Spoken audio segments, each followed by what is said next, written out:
여러분 안녕하십니까? 저는 올해 85이 된 이호준이라는 사람입니다. 지난 수십 년 동안 저는 참으로 많은 집을 들락거렸습니다. 친척의 집, 오래된 벗의 집, 우연히 인연이 닿은 이웃의 집, 그리고 저 멀리 시골에 살고 있는 후배들의 집까지 이 눈으로 직접 보아왔습니다. 그렇게 수천 개에 달하는 집의 문턱을 넘나드는 동안 저는 한 가지 이상한 사실을 깨닫게 되었습니다. 어떤 집은 들어서는 순간부터 이상하게 마음이 포근해지고 몸에 피로가 스르르 풀리는데, 어떤 집은 아무리 비싼 가구로 꾸며져 있어도 등골에 서늘한 한기가 느껴진다는 것이었습니다. 어째서일까요? 저는 한참을 고민했습니다. 그리고 마침내 답을 찾았습니다. 그 차이는 바로 그 집안에 어떤 물건이 숨어 있는가에 있었습니다. 오늘 저는 제 오랜 세월의 경험을 한 자락 한 자락 풀어서 여러분께 들려드리려 합니다. 지금 여러분의 거실 한 구석에 조용히 자리 잡고 있는 어떤 물건이 여러분의 재물운과 건강운, 그리고 자식운까지 야금야금 갉아먹고 있는지도 모릅니다. 그러니 부디 편안한 마음으로 차 한잔 드시면서 제 이야기를 천천히 들어주십시오. 여러분의 남은 인생이 오늘 영상 하나로 달라질 수도 있는 귀한 시간입니다. 여러분, 사람의 몸에 혈관이 있듯이 집에도 기운이 흐르는 길이 있습니다. 우리는 그것을 옛날부터 운기라고 불러왔습니다. 이 운기가 막힘없이 잘 흐르는 집은 주인이 저절로 건강해지고 돈이 모이며 자식들이 발걸음을 자주 하게 됩니다. 반대로 운기가 어느 한 곳에 고여 썩어버리는 집은 주인이 원인 모를 병에 시달리고 통장 잔고가 바닥을 치며 자식들마저 그 집을 피하게 됩니다. 그렇다면 이 소중한 운기를 맡고 있는 주범이 도대체 누구일까요? 놀라지 마십시오. 바로 집안 곳곳에 주인도 모르게 숨어있는 세 가지 죽은 물건입니다. 저는 오늘 85해를 살아온 제 눈으로 그 세 가지 물건의 정체를 낱낱이 밝혀드리겠습니다. 그리고 그 물건들을 어떻게 다루어야 여러분의 말년이 진짜 황금기로 변할 수 있는지 실천 방법까지 아주 쉽게 알려드리겠습니다. 오늘 제 이야기는 1시간이 조금 못 되는 긴 이야기가 될지도 모릅니다. 하지만 중간에 끄지 마시고 끝까지 들어주십시오. 특히 후반부에 말씀드릴 세 번째 물건은 우리 세대열의 9집에 반드시 있는 것이니 꼭 확인해 보셔야 합니다. 제가 이렇게 말씀을 드리면 어떤 분은 이렇게 반문하실지도 모릅니다. 어르신, 물건 하나 치운다고 인생이 무슨 큰 변화가 있겠습니까? 그런 이야기는 미신 아닙니까? 그 마음 충분히 이해합니다. 저도 젊어서는 그런 말을 믿지 않았습니다. 그러나 80이 넘어가면서, 그리고 수많은 사람의 말년을 지켜보면서 저는 확신하게 되었습니다. 운이라는 것은 하늘에서 거저 떨어지는 복권이 아니라 내가 매일 숨쉬는 공간이 만들어내는 파장이라는 사실을 말입니다. 서울대학교 병원에서 발표한 환경건강연구 자료를 보면 주거 환경이 어수선하고 기운이 탁한 집에 사는 60 이상 어르신들은 깔끔하게 정돈된 집에 사는 또래보다 우울증 발병률이 거의 2배에 가깝게 높다고 합니다. 숫자로 보면 72% 정도 차이가 난다고 하니 이것은 단순히 기분의 문제가 아니라 의학적으로도 증명되는 사실인 것입니다. 그러니 오늘 이 이야기를 그저 오래 산 사람의 잔소리라 여기지 마시고 살아온 경험이 담긴 실전 지침이라 생각하시고 귀를 기울여 주십시오. 자, 이제 본론으로 들어가겠습니다. 오늘 제가 말씀드릴 세 가지 죽은 물건 중에서 가장 먼저 여러분이 거실에서 당장 찾아내야 할 것은 바로 원한과 아픔이 배어있는 기억의 조각들입니다. 이 물건은 겉보기에는 아무 문제가 없어 보입니다. 심지어 아주 비싸고 예술적으로 보일 수도 있습니다. 그러나 그 물건에 담긴 감정의 무게는 집 전체의 공기를 짓누릅니다. 제가 이 말씀을 드리는 이유는 지난 세월 동안 말년에 외롭고 쓸쓸하게 세상을 떠나신 분들의 집을 살펴보니 한 가지 공통점이 있었기 때문입니다. 그분들의 거실 정중앙에는 혹은 아주 잘 보이는 자리에는 반드시 과거의 아픔을 상기시키는 물건이 자리 잡고 있었습니다. 마치 그 물건이 주인의 고통을 빨아먹으며 살아있는 생명체처럼 말입니다. 제가 오랫동안 알고 지낸 한 친구의 이야기를 들려드리겠습니다. 그 친구는 젊어서 꽤 성공한 사업가였고 자식 셋을 좋은 대학에 보낸 훌륭한 아버지였습니다. 그러나 예순이 넘어서 아내와 사별하는 슬픔을 겪었습니다. 아내를 떠나보낸 뒤에도 그는 부인이 생전에 아끼던 분홍색 도자기 화병 하나를 거실 장식장 한복판에 모셔두었습니다. 언젠가 제가 그 집을 방문했을 때 저는 그 화병을 가리키며 물었습니다. 아직도 저 화병을 저렇게 두고 계십니까? 그 친구는 힘없는 목소리로 말하더군요. 저 화병을 보면 매일 아내가 생각나서 차마 치울 수가 없네. 저는 그때 아무 말도 하지 못했습니다. 그저 마음속으로 한숨만 삭혔습니다. 왜냐하면 저는 알고 있었기 때문입니다. 저 화병이 그에게 주는 것은 따뜻한 추억이 아니라 매일 새로워지는 상실의 아픔이라는 사실을 말입니다. 과연 어떻게 되었겠습니까?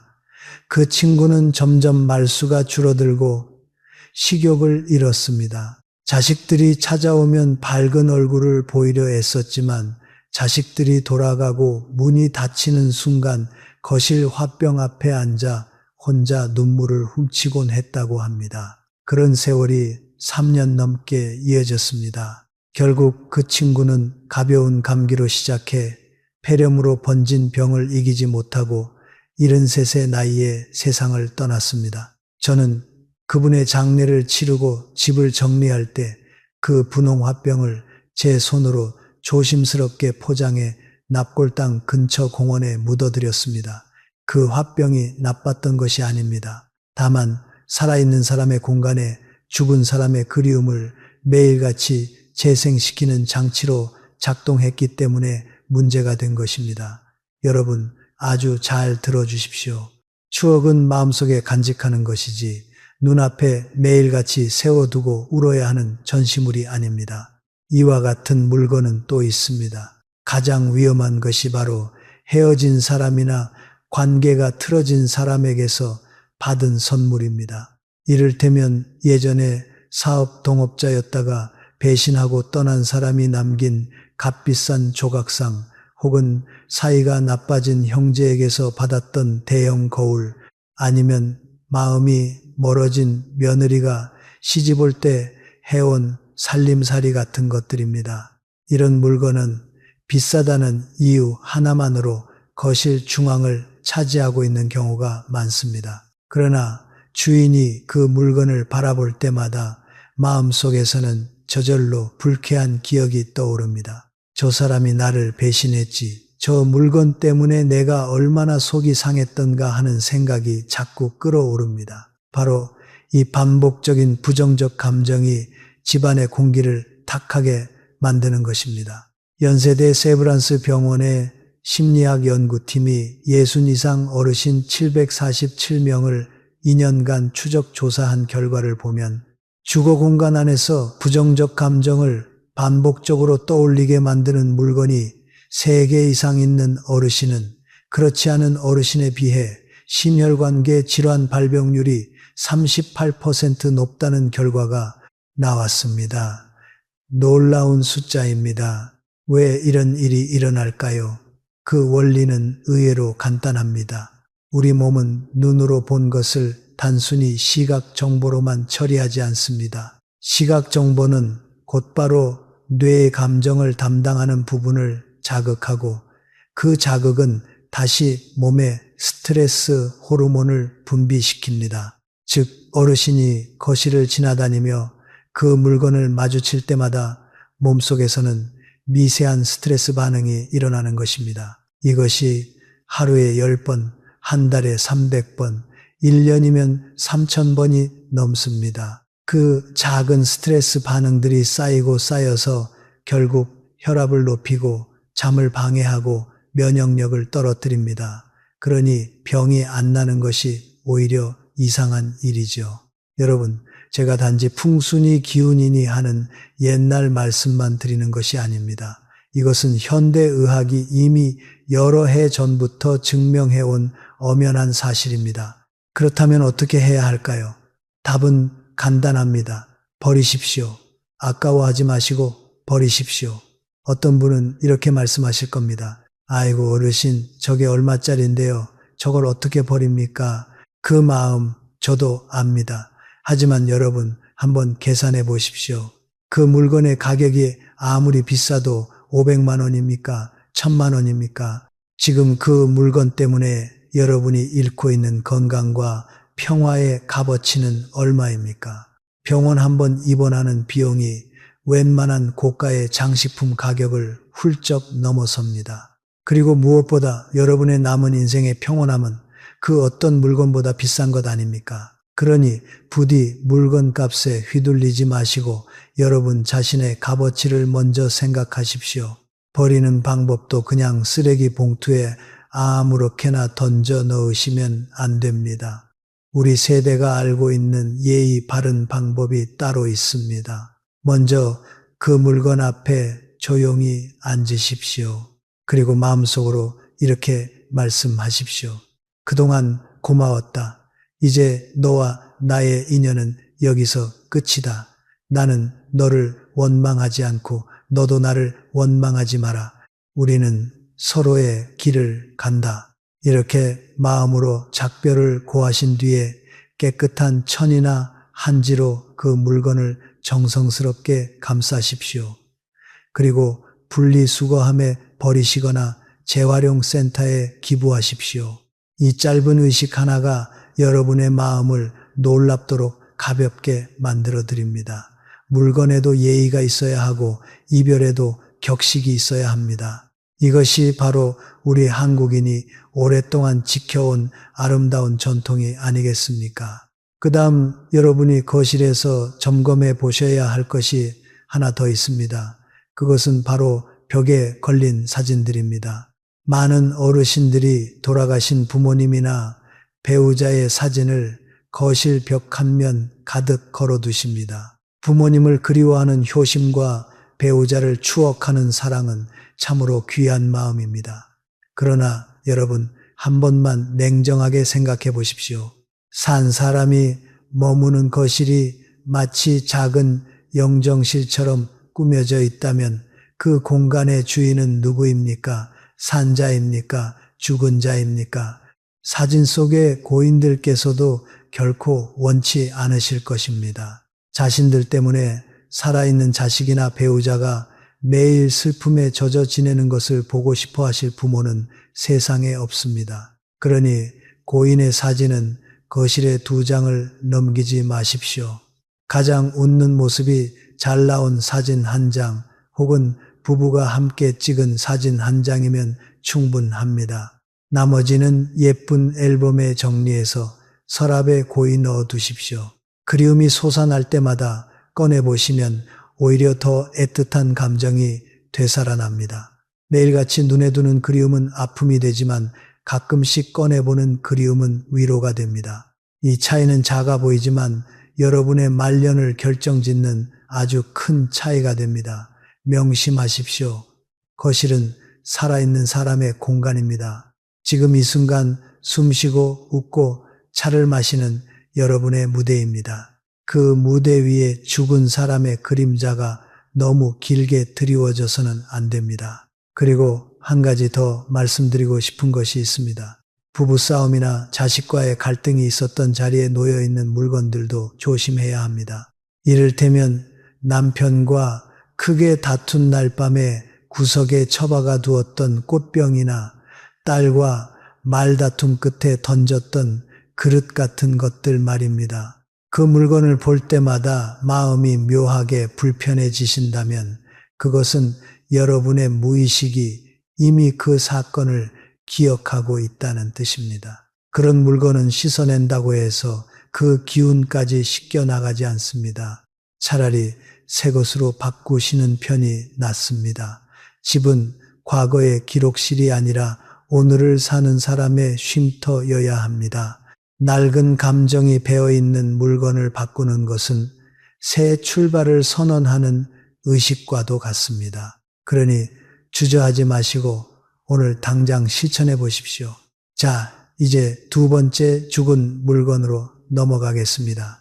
이 두 번째 물건은 첫 번째보다 더 무서운 것입니다. 왜냐하면 첫 번째 물건은 주인이 그 감정을 스스로 느낄 수라도 있는데 두 번째 물건은 주인이 전혀 의식하지 못하는 사이에 집안의 생기를 야금야금 빨아먹기 때문입니다. 지금부터 여러분의 거실을 한 바퀴 둘러보십시오.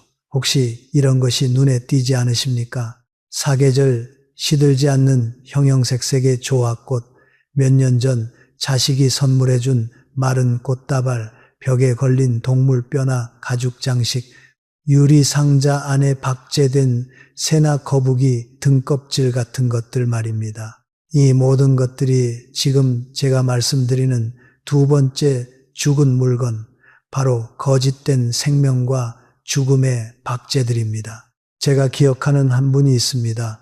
이름은 말씀드리지 않겠습니다만 제가 예전에 아주 친하게 지냈던 정미란 여사라는 분이 계셨습니다. 이분은 평생 도자기와 꽃꽂이를 취미로 삼으셨던 아주 우아하고 고상한 분이었습니다. 남편이 젊어서 사냥을 즐기셨기 때문에 그 집에는 남편이 잡아온 사슴머리, 박제, 멧돼지 가죽으로 만든 장식 방석, 그리고 거북이 등껍질 같은 것들이 벽면을 가득 채우고 있었습니다. 거기다가 정 여사님은 조화를 너무나 좋아하셨습니다. 비단과 실크로 정교하게 만든 수입조화, 꽃다발이 거실 곳곳에 놓여 있었고 결혼식이나 자식 돌잔치 때 받았던 꽃바구니는 모두 말려서 드라이 플라워로 만들어 장식장 위에 진열해 두셨습니다. 겉으로 보기에는 마치 작은 박물관 같았습니다. 손님들이 올 때마다 감탄사를 연발했고 정 여사님도 그 칭찬에 아주 뿌듯해 하셨습니다. 그런데 이상한 일이 벌어지기 시작했습니다. 정 여사님이 65 무렵부터 시름시름 앓기 시작하신 것입니다. 처음에는 감기처럼 시작되었는데 이상하게도 약을 먹어도 잘 낫지 않고 점점 더 심해졌습니다. 병원에서는 특별한 원인을 찾지 못했습니다. 검사 결과는 나이에 비해 양호하다고 나왔지만 정 여사님 본인은 늘 피곤하고 우울하고 잠을 못 이루는 상태였습니다. 그리고 더 이상한 것은 손주들이 할머니 집에 오기를 꺼려 한다는 점이었습니다. 어느 날 어린 손자가 엄마 손을 잡고 울면서 이렇게 말했다고 합니다. 엄마, 할머니 집은 무서워. 꽃은 있는데 냄새가 안 나. 벽에 걸린 동물들이 나를 쳐다봐. 이 말이 며느리를 통해 정 여사님 귀에까지 전해졌을 때 정 여사님은 크게 충격을 받으셨습니다. 본인이 그렇게 자랑스러워하던 거실이 손자에게는 공포의 공간이었던 것입니다. 정 여사님은 결국 67의 나이에 원인 모를 호흡기 질환으로 세상을 떠나셨습니다. 마지막까지 그 화려한 조화, 꽃과 박제 장식들에 둘러싸인 채 혼자 쓸쓸히 돌아가셨습니다. 저는 그 장례를 치르고 돌아오면서 한참을 생각했습니다. 무엇이 문제였을까? 단순히 취향의 차이였을까? 아닙니다. 저는 이 이야기를 오랜 세월 마음에 품고 여러 어르신들의 집을 관찰하면서 확실한 답을 얻었습니다. 이것은 바로 생기, 즉 살아 숨쉬는 에너지의 문제였던 것입니다. 여러분, 우리 60 이상 어르신들의 몸은 자연의 섭리에 따라 점점 양의 기운이 빠져나가고 음의 기운이 강해지는 시기입니다. 해가 지는 저녁 무렵과 같다고 이해하시면 됩니다. 그러기에 우리가 머무는 집안만큼은 반드시 살아 꿈틀거리는 양의 기운으로 가득 채워져야 음양의 조화가 이루어져 건강을 지킬 수 있습니다. 그런데 조화꽃은 무엇입니까? 그것은 꽃의 모양을 한 플라스틱 덩어리입니다. 겉보기에는 꽃이지만 숨을 쉬지 않고 물을 빨아들이지 않으며 뿌리도 없습니다. 생명력이 전혀 없는 모조품입니다. 풍수학에서는 이것을 거짓과 기만의 상징으로 봅니다. 집안에 거짓된 생명을 진짜처럼 모셔두면 그 집의 주인도 거짓된 복을 받게 된다고 우리 할머니들께서는 말씀하셨습니다. 드라이 플라워, 그러니까 말린 꽃은 또 어떻습니까? 냉정하게 표현하자면 그것은 꽃의 시체입니다. 식물의 미라를 우리 집 거실에 곱게 모셔두는 것과 똑같은 이치입니다. 결혼식 부케를 추억으로 간직한다고 말리는 경우가 많은데 그 부케가 마르는 순간부터는 결혼 생활의 생기가 빠져나간다는 속설이 우리 선조들에게는 있었습니다. 그냥 미신이라고만 치부하지 마십시오.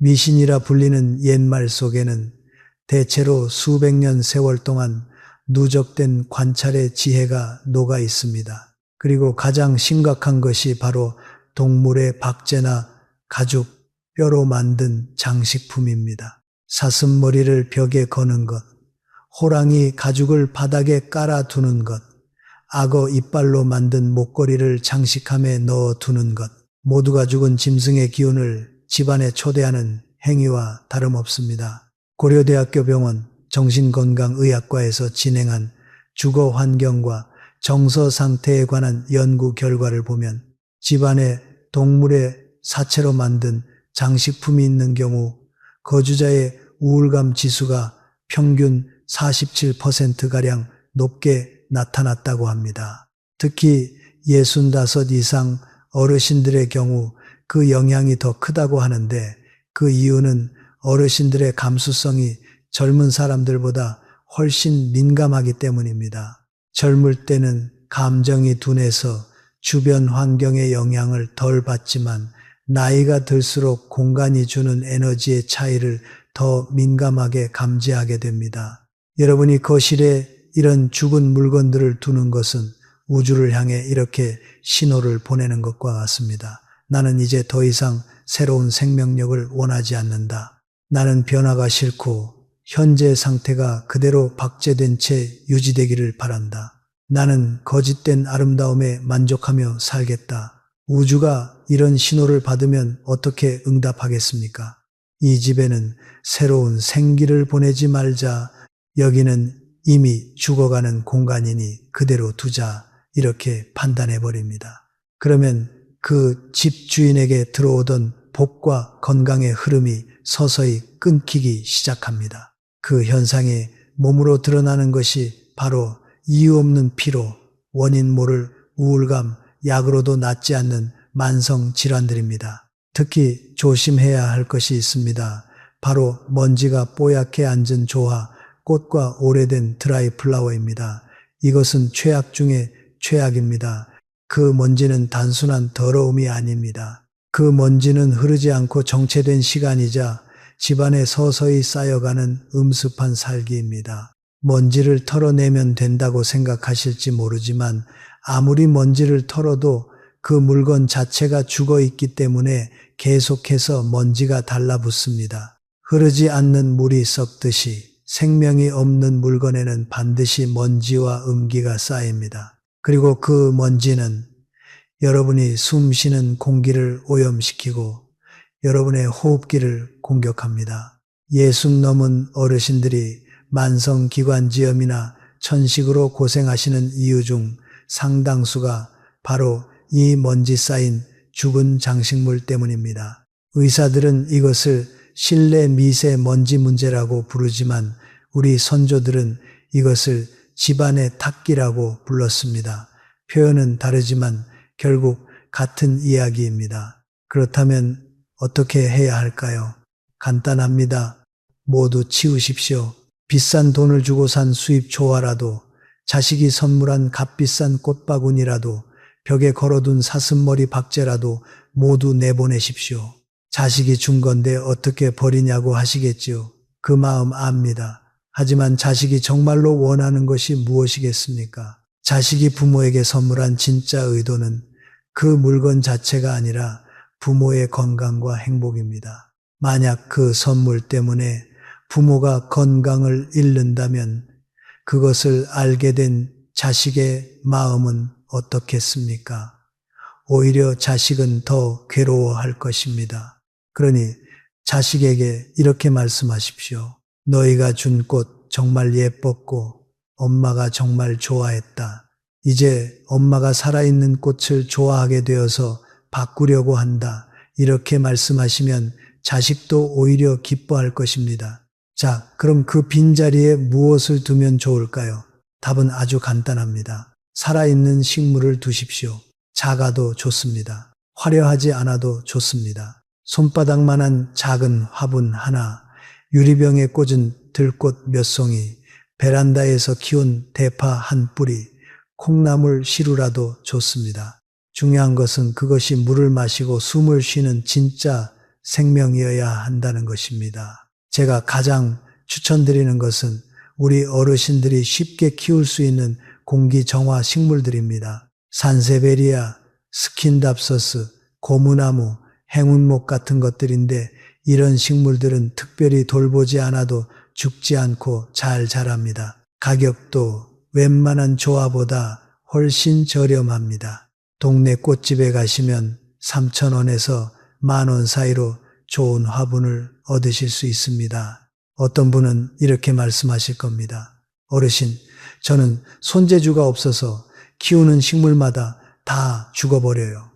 차라리 안 키우는 게 낫습니다. 그 마음도 이해합니다. 하지만 식물이 시드는 것을 두려워하지 마십시오.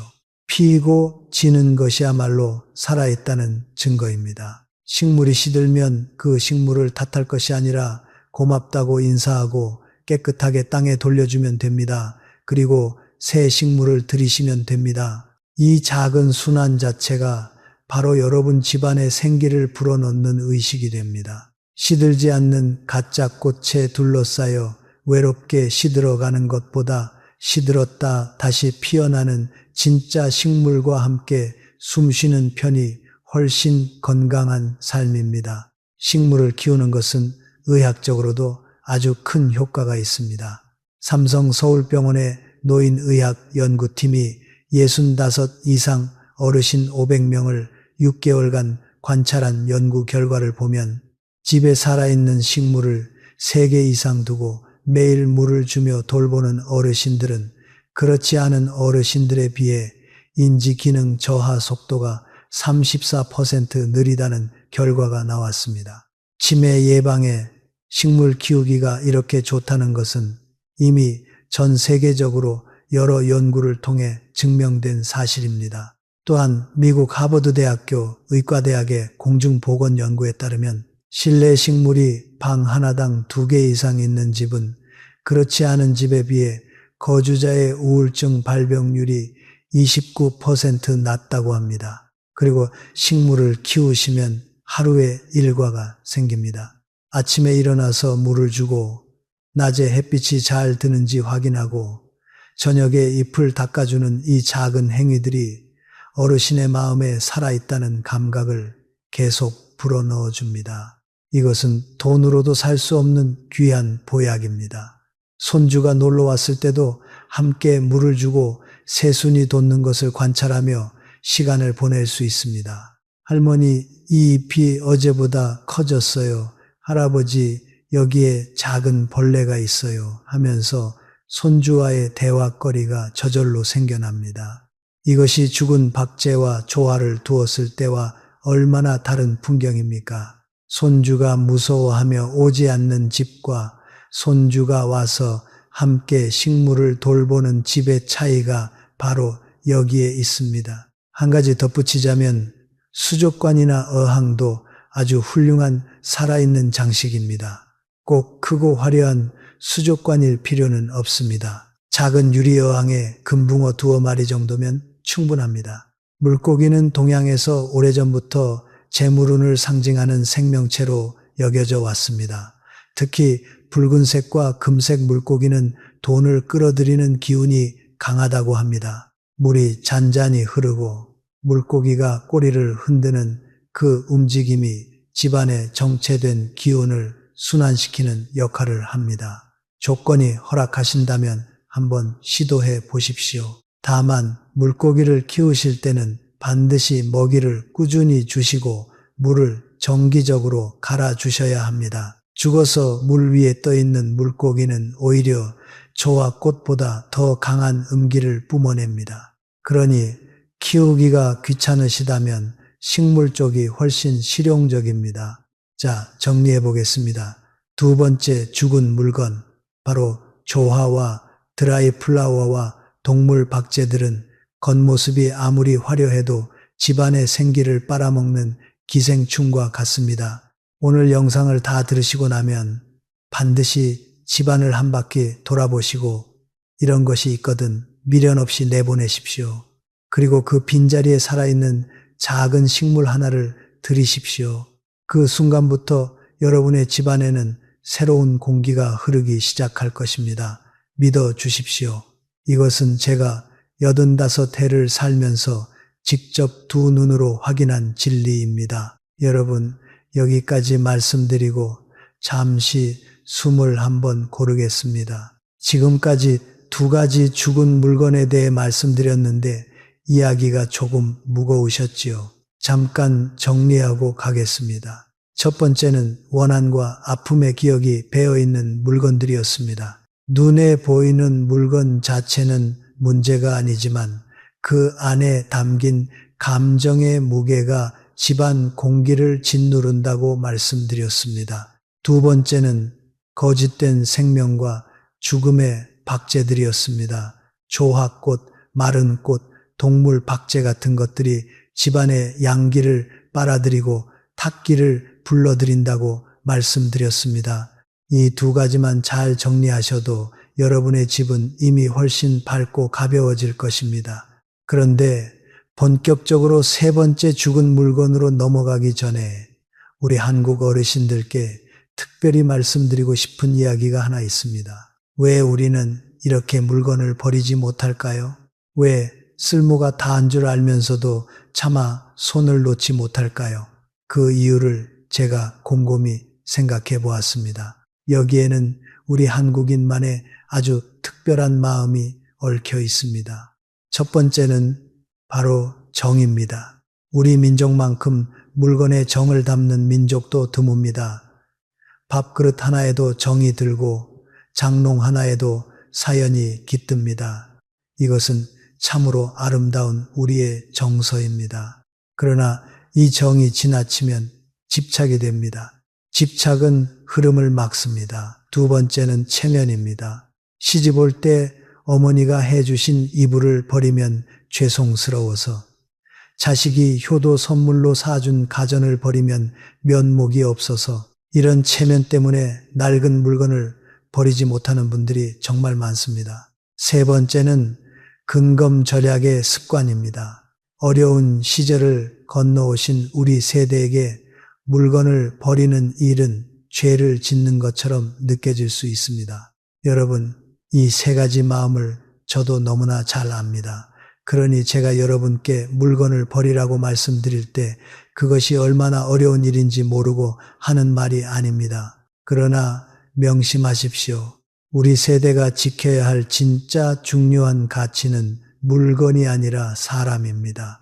그 사람은 바로 여러분 자신입니다. 정은 물건에 두는 것이 아니라 살아있는 사람 사이에 두어야 합니다. 체면은 남의 물건을 모시는 것이 아니라 내가 당당하게 살아가는 모습에서 지켜집니다. 절약은 낡은 것을 모으는 것이 아니라 꼭 필요한 것만 현명하게 쓰는 것에서 시작됩니다. 이 생각의 틀만 살짝 바꾸시면 놀랍게도 마음이 한결 가벼워지는 것을 느끼실 수 있습니다. 자, 그럼 3번째 죽은 물건으로 넘어가기 전에 여러분께 특별히 한 가지 더 주의해야 할 물건을 알려드리겠습니다. 이것은 첫 번째, 두 번째 어디에도 끼지 못하지만 우리 어르신들의 집에서 아주 흔하게 발견되는 위험한 물건입니다. 바로 깨진 거울이나 금이 간 유리 장식품들입니다. 거울은 풍수학에서 가장 강력한 에너지 증폭 장치로 여겨집니다. 거울은 빛을 반사하고 기운을 2배로 튕겨내며 공간을 확장시키는 역할을 합니다. 그래서 좋은 기운이 들어오면 거울은 그 좋은 기운을 증폭시켜 집안 전체로 퍼뜨려 줍니다. 그런데 반대로 탁한 기운이 들어오면 그것도 똑같이 증폭시켜 버립니다. 문제는 이 거울에 금이 가 있거나 깨져 있을 때입니다. 이가 나간 거울에 비친 사람의 모습은 어떻습니까?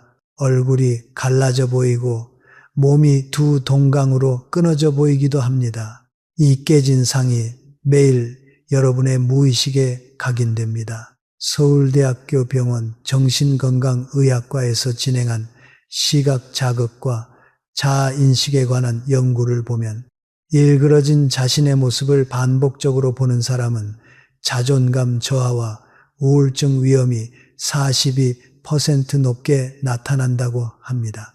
이것은 단순히 미신이 아니라 의학적으로도 충분히 설명되는 현상입니다. 우리 옛 어른들께서는 깨진 거울은 집안의 악귀를 부른다고 하셨습니다.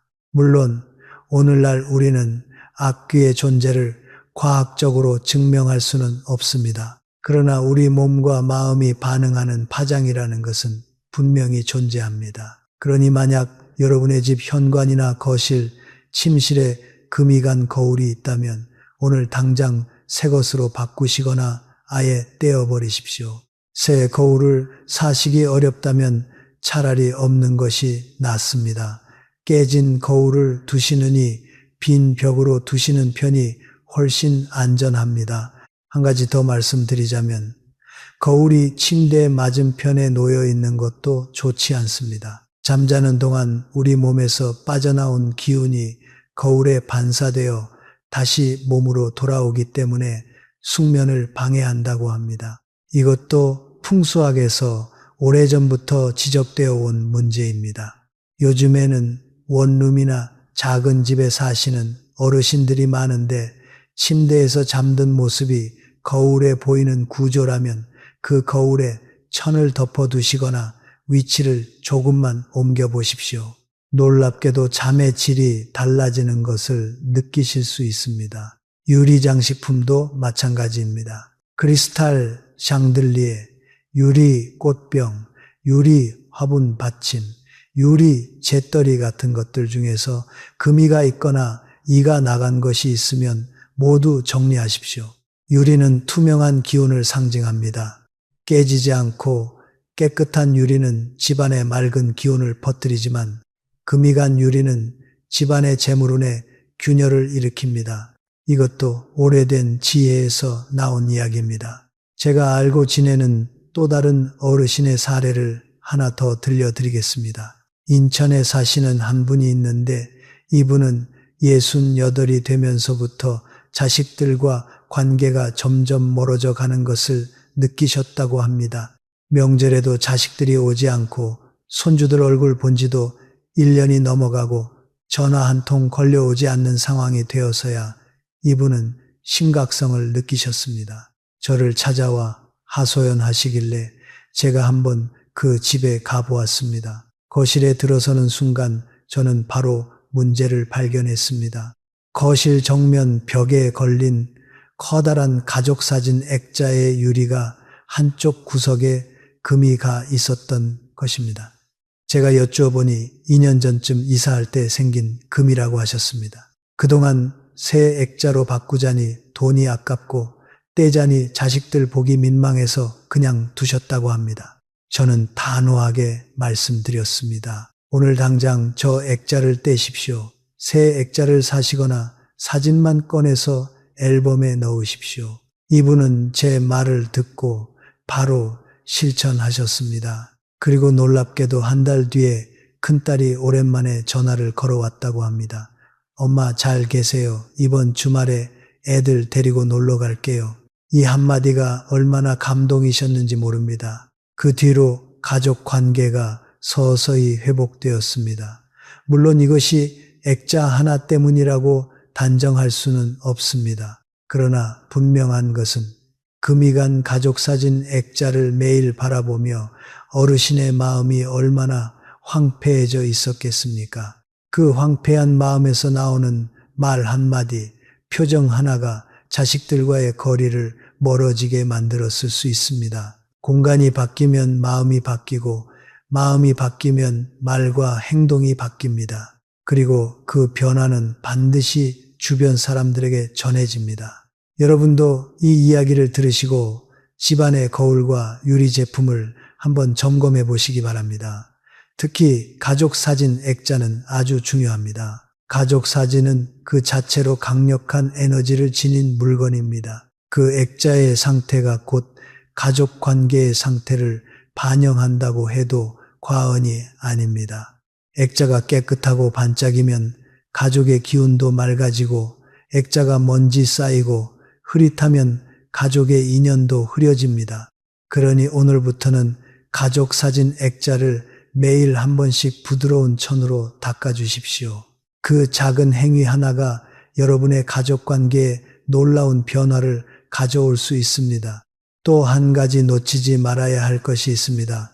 바로 창문과 커튼입니다. 이것은 물건이라기보다는 집의 한 부분이지만 기운의 흐름에 있어서는 아주 중요한 역할을 합니다. 창문이 오랫동안 닫지 않아 뿌옇게 되어 있으면 밖에서 들어오는 햇빛이 제대로 집 안으로 들어오지 못합니다. 햇빛은 양기의 근원입니다. 양기가 부족한 집은 곰팡이가 잘 피고 공기가 탁해지고 거주자의 우울감이 높아집니다. 그러니 날씨 좋은 날을 골라 창문을 깨끗하게 닦아주십시오. 그리고 커튼도 마찬가지입니다. 너무 두꺼운 암막 커튼을 하루 종일 쳐두시는 것은 좋지 않습니다. 낮 동안에는 반드시 커튼을 열어 햇빛이 집 안으로 들어오게 하십시오. 햇빛은 공짜 보약입니다. 하루에 30분이라도 아침 햇살이 집 안으로 흘러 들어오도록 해보십시오. 이 간단한 습관 하나가 여러분의 기분을 놀랍도록 개선해 줍니다. 세브란스 병원의 노인 정신건강 연구 자료를 보면 아침에 자연 햇빛에 30분 이상 노출되는 60 이상, 어르신은 그렇지 않은 어르신에 비해 계절성 우울증 발병률이 절반 이하로 낮다고 합니다. 그리고 햇빛을 받으면 비타민 D가 합성되어 뼈 건강에도 좋고 수면 리듬이 정돈되어 밤에 깊은 잠을 잘 수 있게 됩니다. 그러니 오늘부터 꼭 아침에 커튼을 활짝 열어주십시오. 돈 한 푼 안 들이고 할 수 있는 가장 쉬운 건강관리입니다. 이 밖에도 우리 어르신들이 무심코 집안에 두시는 위험한 물건이 몇 가지 더 있습니다. 말라 죽은 화분을 그대로 두시는 경우가 있습니다. 아깝다고 다시 살아날지도 모른다고 하시면서 몇 달째 그대로 두십니다. 이것은 안 됩니다. 말라 죽은 화분은 그 집에 죽음의 에너지를 계속 머물게 합니다. 식물이 완전히 죽었다는 확신이 들면 바로 흙과 함께 정리하시고 빈 화분은 씻어서 새 식물을 심든지 아예 버리든지 결정하십시오. 중간 상태는 가장 나쁜 상태입니다. 또 오래된 달력이나 기한이 지난 인력도 조심하셔야 합니다. 작년 달력이 벽에 걸려 있거나 2년 전 날짜에서 멈춘 탁상 달력이 책상 위에 있으면 안 됩니다. 달력은 시계와 마찬가지로 시간의 흐름을 상징합니다. 지난 시간에 고정된 달력을 보고 있으면 여러분의 운도 지난 시간에 고정됩니다. 올해 달력, 이번 달 날짜가 정확하게 표시된 달력을 두십시오. 요즘은 동사무소나 은행, 교회에서 새해에 무료 달력을 나누어 주니 굳이 사실 필요도 없습니다. 그리고 마지막으로 사용하지 않고 쌓아둔 영양제와 약병들입니다. 많은 어르신들이 종합 비타민, 칼슘, 오메가3, 홍삼 같은 건강 보조식품을 여기저기서 선물 받으신 뒤 그대로 쌓아두고 드시지 않으십니다. 유통기한이 한참 지났는데도 버리지 않고 찬장에 가득 쌓아두십니다. 이것도 정리해야 합니다. 먹을 것은 드시고 기한이 지난 것은 반드시 버리십시오. 약은 쌓아두는 것이 아니라 제때 복용해야 효과가 있는 물건입니다. 쌓여있는 약병은 오히려 내가 아프다는 신호를 매일 시각적으로 주입합니다. 아프지 않은 사람도 그 약병들을 매일 보면서 자기도 모르게 아플 것 같다는 기분에 빠집니다. 이것도 심각한 문제입니다. 자, 여기까지가 세 번째 죽은 물건으로 넘어가기 전에 꼭 말씀드리고 싶었던 보너스 조언이었습니다. 오늘 많은 이야기를 들으시느라 머리가 좀 복잡하실지도 모릅니다. 괜찮습니다. 한 번에 다 기억하실 필요 없습니다. 이 영상은 언제든지 다시 보실 수 있으니 필요하실 때마다 돌려보시면서 실천하시면 됩니다. 중요한 것은 완벽하게 기억하는 것이 아니라 오늘부터 단 한 가지라도 실천에 옮기시는 것입니다. 그 한 가지 작은 변화가 결국 여러분의 인생 전체를 바꿉니다. 잠시 숨을 고르셨다면 이제 가장 중요한 세 번째 죽은 물건 이야기로 들어가 보겠습니다. 저는 영상 시작 부분에서 우리 세대 10집에 9집에는 이 물건이 반드시 있다고 말씀드렸지요. 그 약속을 지키기 위해 지금부터 아주 솔직하고 또렷한 이야기를 드리겠습니다. 마음의 준비가 되셨다면 이어서 들어주십시오. 자, 이제 마지막 세 번째 죽은 물건으로 넘어가겠습니다. 이 세 번째 물건이야말로 우리 어르신 세대에게 가장 깊숙이 박혀있는 족쇄입니다. 그래서 저는 영상 초반에 꼭 끝까지 들어주시라고 당부드렸던 것입니다.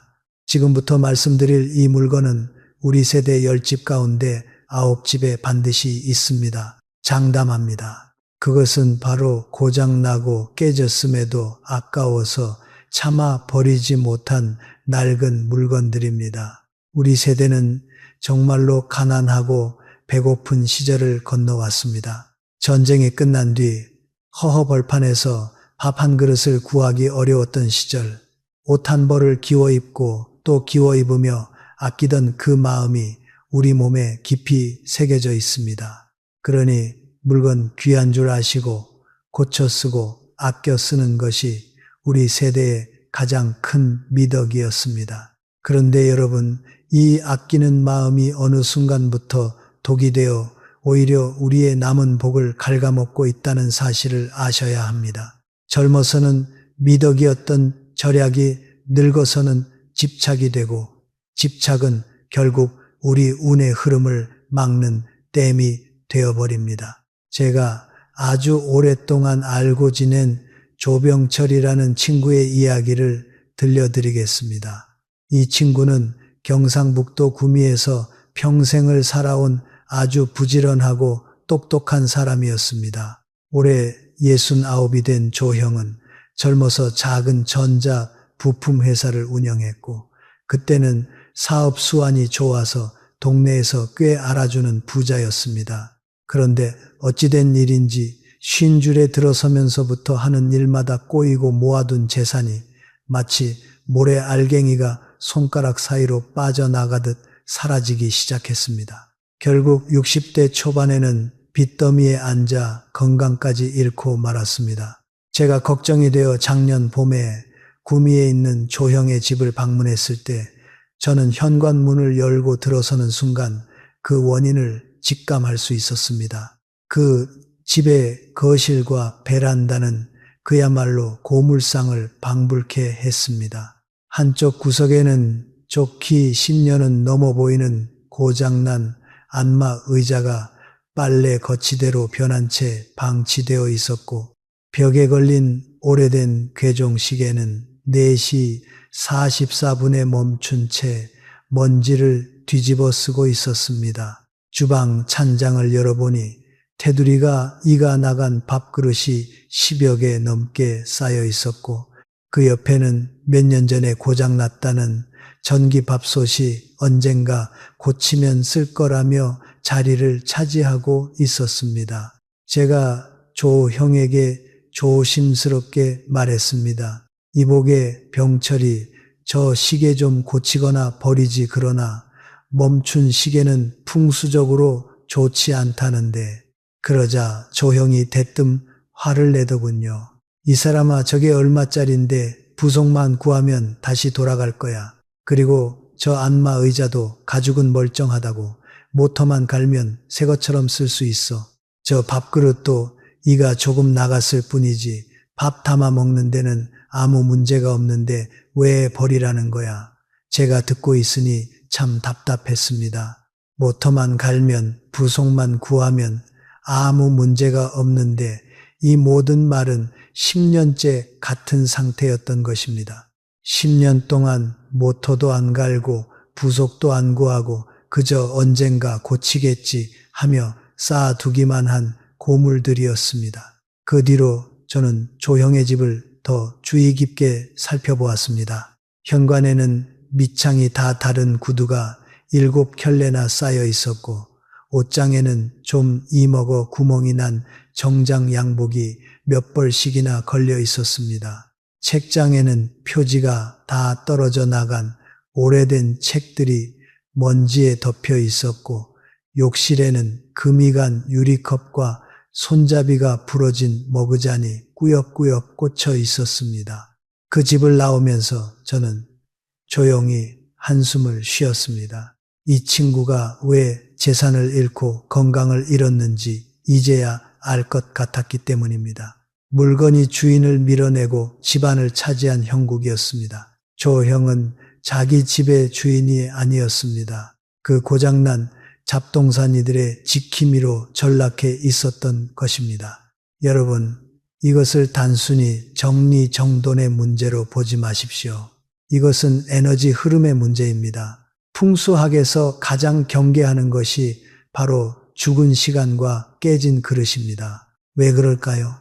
먼저 시계 이야기부터 해보겠습니다. 시계는 시간의 흐름을 상징합니다.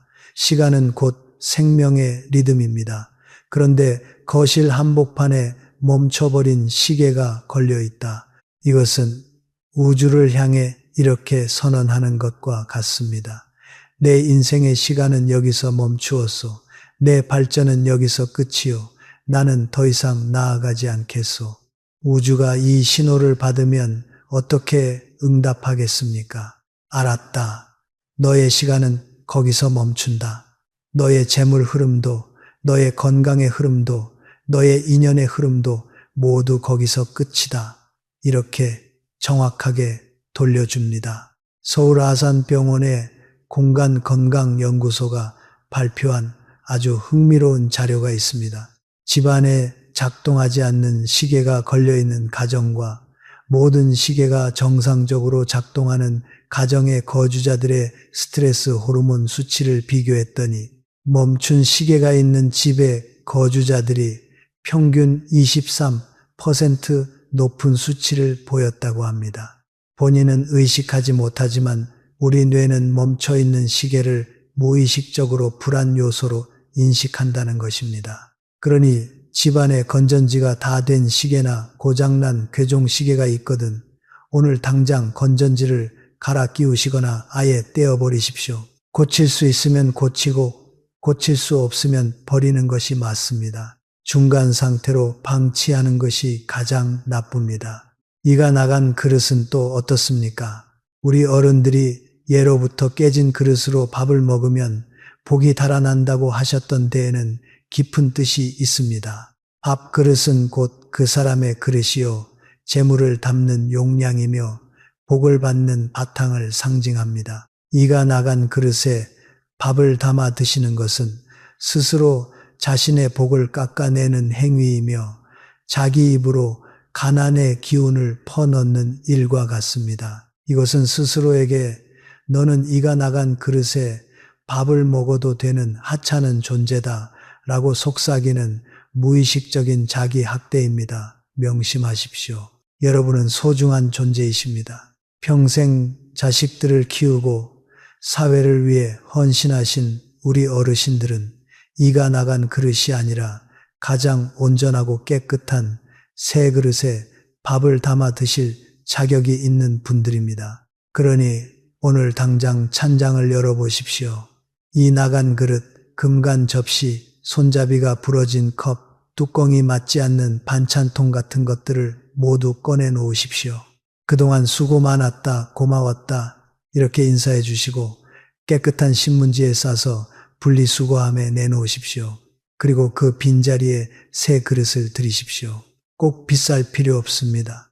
1,000원짜리 사발도 이가 나가지 않은 온전한 사발이라면 충분히 귀한 물건입니다. 가장 큰 문제는 고장난 물건을 쌓아두는 행위가 여러분의 무의식 속에 결핍의 심리를 심어준다는 사실입니다. 나중에 필요할지도 몰라 이거 버리면 다시 살 돈이 없어 이런 마음의 밑바닥에는 무엇이 있겠습니까? 바로 미래에 대한 공포입니다. 앞으로 내가 가난해질 것이라는 두려움, 그리고 나는 새롭고 좋은 물건을 가질 자격이 없다는 낮은 자존감이 깔려 있습니다. 여러분이 고장난 물건을 끌어안고 사는 동안 여러분은 우주를 향해 끊임없이 가난의 주파수를 쏘아 올리고 있는 것입니다. 나는 낡고 병든 물건들과 사는 것이 편안합니다. 나는 결핍에 익숙합니다. 라고 말이지요. 그러면 우주는 아주 정확하게 응답합니다. 그래, 네가 그것을 원하니 계속해서 가난하고 고장난 상황을 보내주겠다. 이것이 바로 끌어당김의 법칙입니다. 제가 85해를 살면서 수많은 부자와 명문가를 지켜보아 왔습니다. 그분들의 집에는 한 가지 공통점이 있었습니다. 비싼 가구가 있어서가 아닙니다. 그분들의 거실은 비어 있으면서도 가득 차 있었습니다. 필요한 물건만 딱 놓여 있고 고장난 것은 즉시 고치거나 고칠 수 없으면 가차없이 내보냈습니다. 그분들은 물건을 모시는 것이 아니라 공간을 다스리고 있었습니다. 반면 가난과 불운이 끊이지 않는 집일수록 집안에 버리지 못한 잡동사니가 산을 이루고 있었습니다. 이것이 바로 부자와 가난한 자의 차이입니다. 조형 이야기로 돌아가 보겠습니다. 저는 조형에게 단호하게 말했습니다. 이보게, 이번 한 번만 내 말을 들어보게. 저 고물들을 다 내다 버리세. 내가 도와줄 테니. 조형은 처음에는 거부했지만 제가 끈질기게 설득한 끝에 결국 허락했습니다. 우리 둘은 사흘 동안 그 집을 청소했습니다. 트럭 3대 분량의 고장난 물건, 이 나간 그릇, 낡은 옷, 오래된 전자제품을 모두 내보냈습니다. 멈춘 시계는 건전지를 갈아 끼웠고 새 달력을 걸었습니다. 밥그릇은 동네 마트에서 새 것으로 5개 사왔습니다. 그 뒤로 어떤 일이 있었는지 아십니까?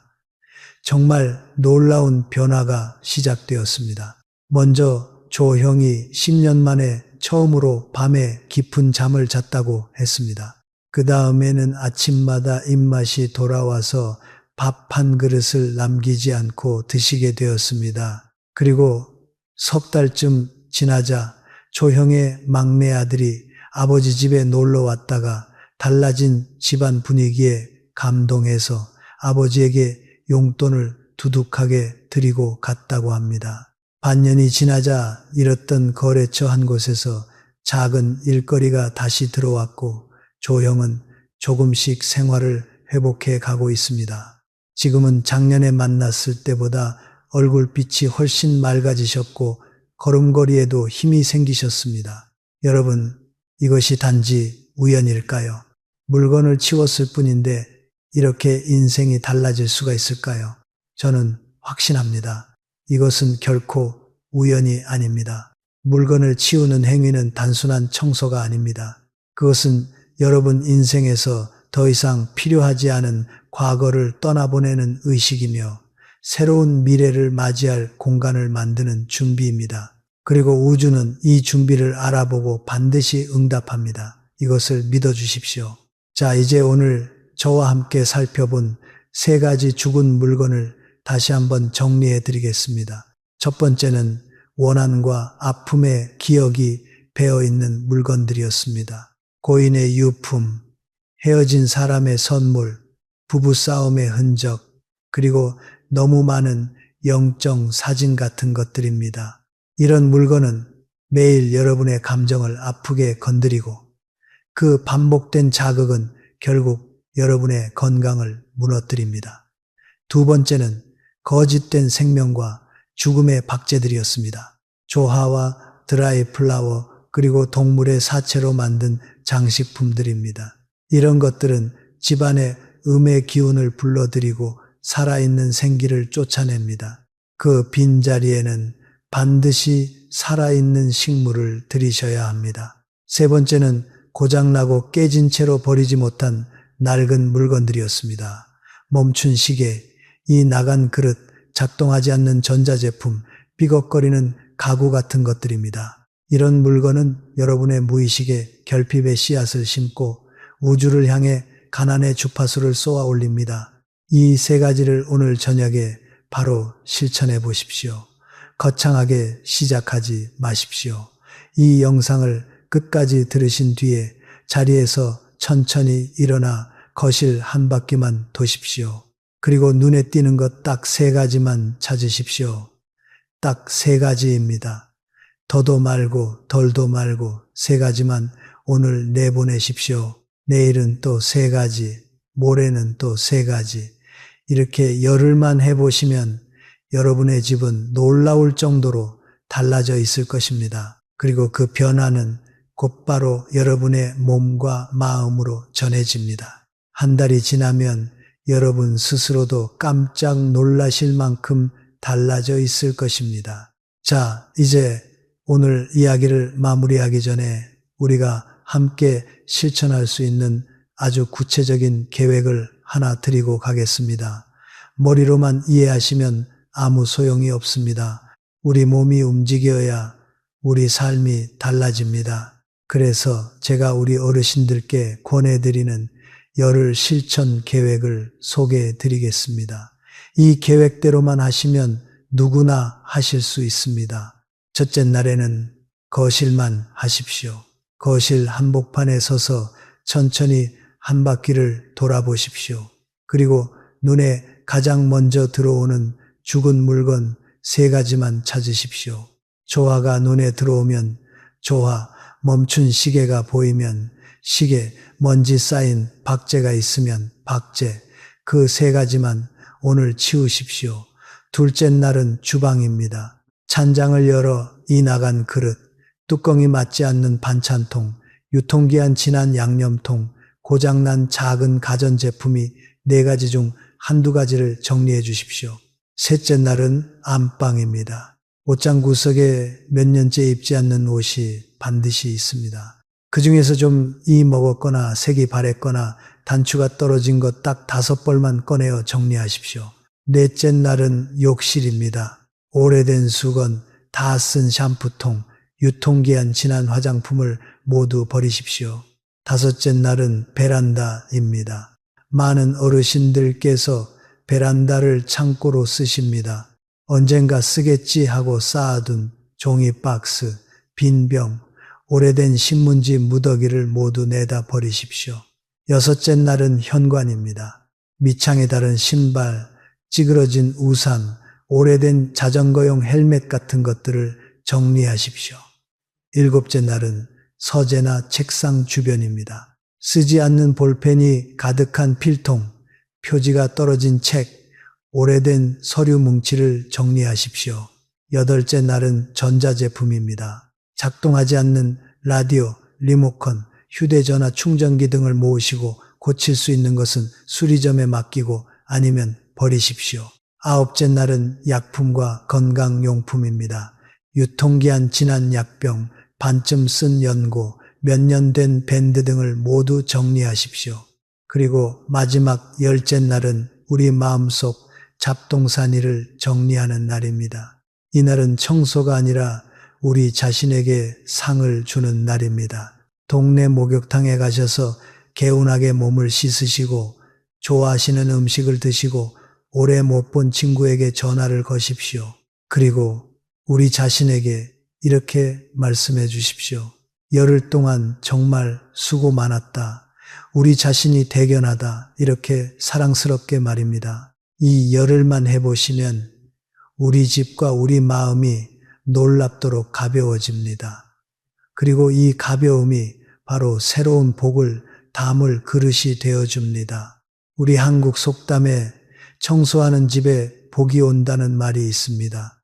이것은 단순한 속담이 아니라 수백 년 우리 조상님들이 살아오시며 얻은 귀한 지혜입니다.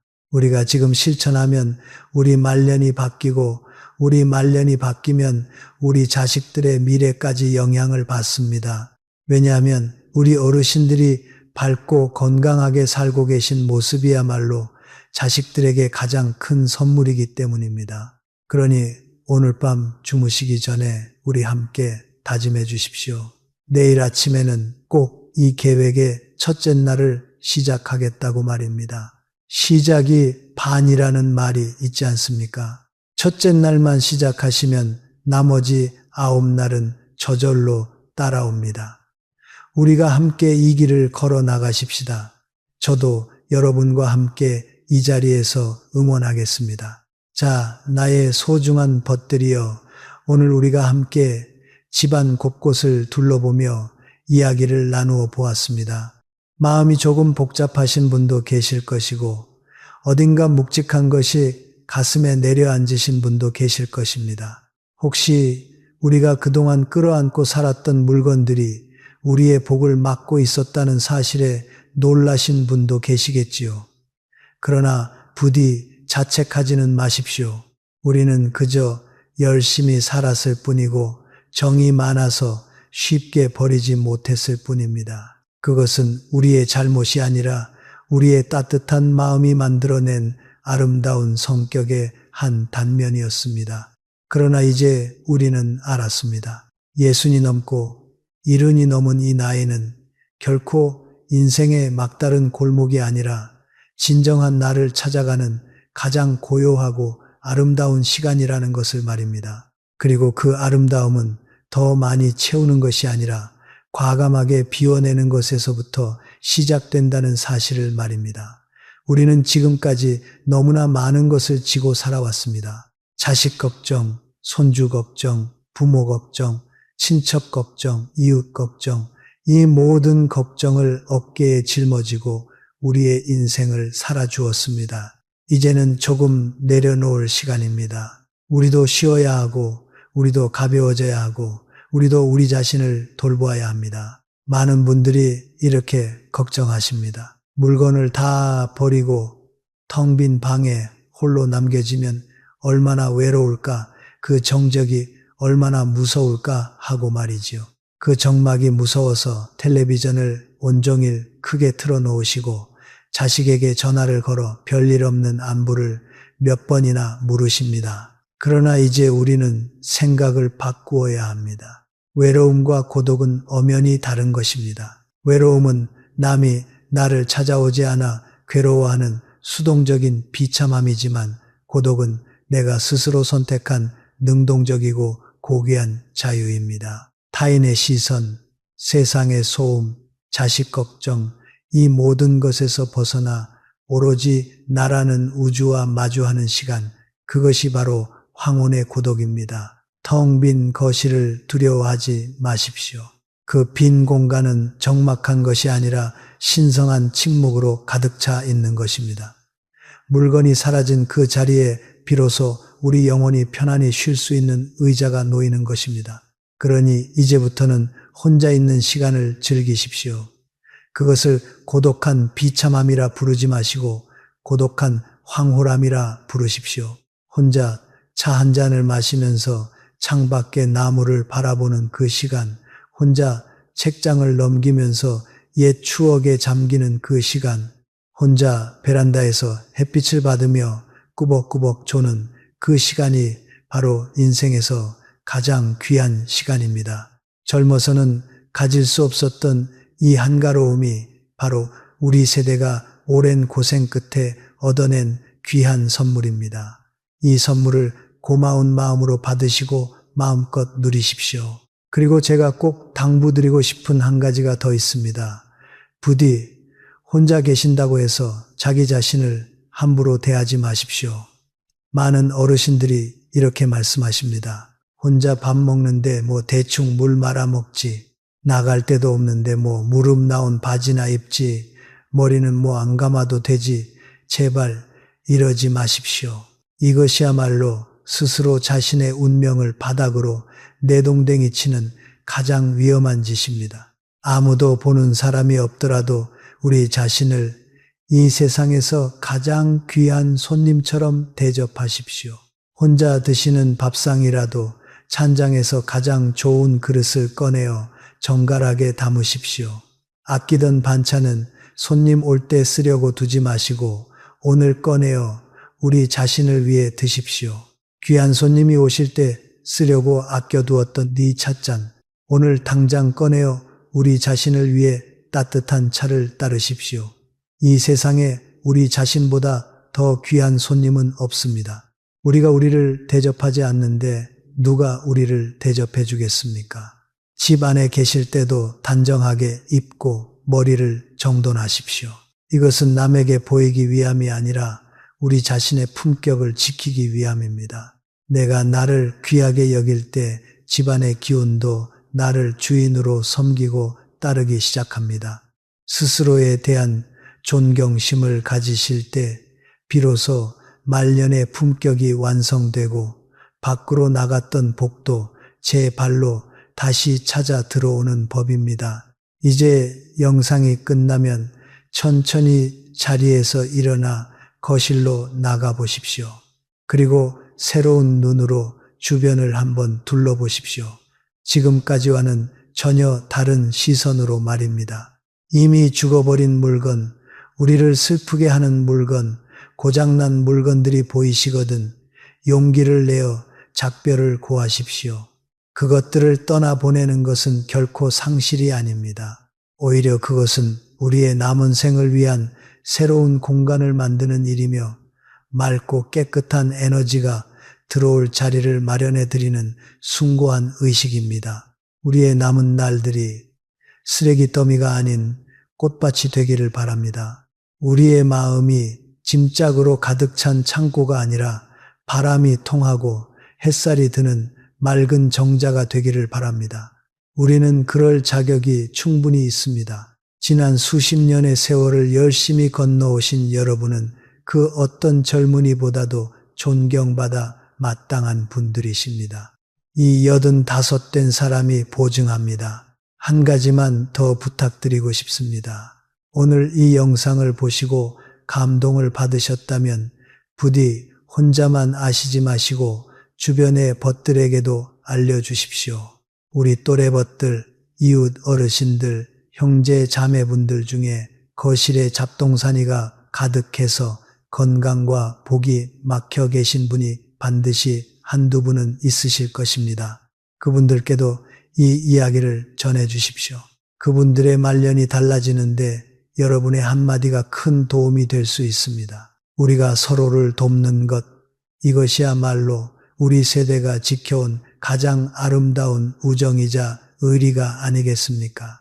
그리고 혹시 이 영상이 마음에 드셨다면 구독 버튼과 좋아요 버튼을 한 번씩 눌러주시면 저에게 큰 힘이 됩니다. 이 늙어가는 사람도 여러분의 응원을 받으면서 계속해서 좋은 이야기를 전해드릴 수 있는 힘이 생깁니다.